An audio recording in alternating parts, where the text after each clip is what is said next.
Manuprāt, ļoti nozīmīgs pasākums.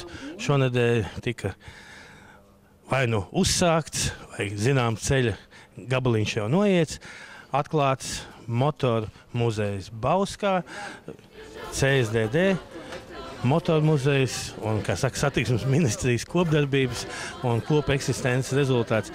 Es domāju, tas vispār ir zīmīgi, jo ja tā tauta, kas nerūpējas par savu vēsturi un nezinu, viņai īstenībā nav nākotnes. Un šeit mēs, domāju, klasiski apliecinām šīs tēzes pareizi. Jā, protams, tas, kas ir, teiksim, varbūt mums tuvākā, tālākā pagātnē zināms, redzams, tas maniem bērniem vai jauniešiem šī brīža pusauģiem. Ja, tā ir tāda vēsture, ko viņi varbūt pat arī nav redzējuši. Un, protams, ir ļoti nozīmīgi man arī kā tehniskam cilvēkam, kad arī, teiksim, gan mans dēls, gan arī citi puikas redz to, kāda ir bijusi tā tehnika, kā viņa ir attīstījusies.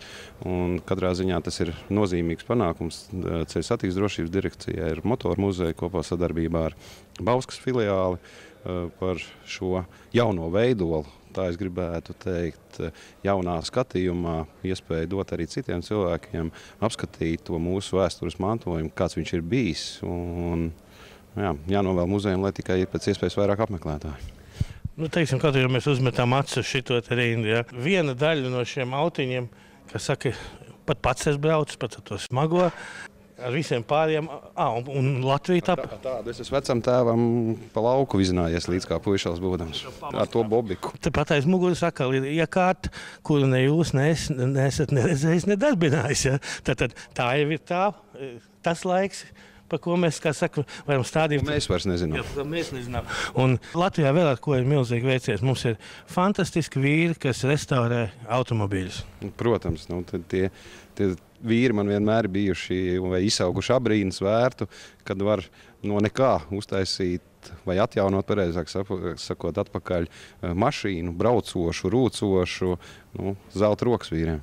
Rīgas motoru muzejam jauna filiāli un tādā visai zīmīgā vietā Latvijas turistu zelta lokā, tad Rīga, Bauska, Rundāla, Jelgava.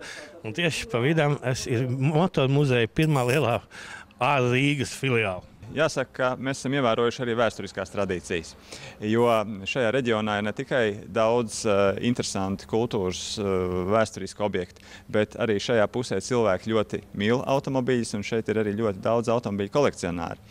Un šajā vietā tādi muzeja pirmsākumi ir bijuši jau no 1989. gada, kad šeit pirmās kolekcijas tika sāktas vākt vienā nelielā angārā šajā vietā. Veidojot šo filiāli, Rīgas motoru muzejs grib paplašināt patiesībā savas iespējas, jo šeit mēs veidojam tādas tematiskas izstādes, tematisku ekspozīciju vairāk saistīt tieši ar laukiem.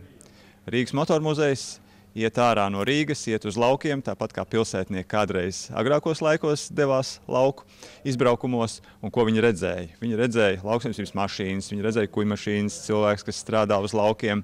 Vēlāk 50. gados bija kolhozi, ja, tad šeit ir mašīnas, gluži kā no kolhoza lauka nobraukušas, ja, ar daudzām no viņām, starp citu, arī patiešām braukuši kolhoza priekšsēdētāji. Ja.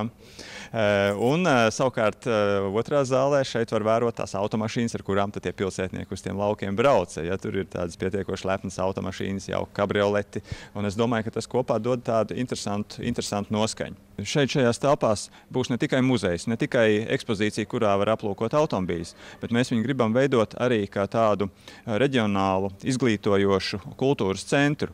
Mums ir ļoti laba arī izstāžu zāle, kurā var rīkot visdažādākās izstādes, fotoizstādes, dažādu priekšmetu izstādes.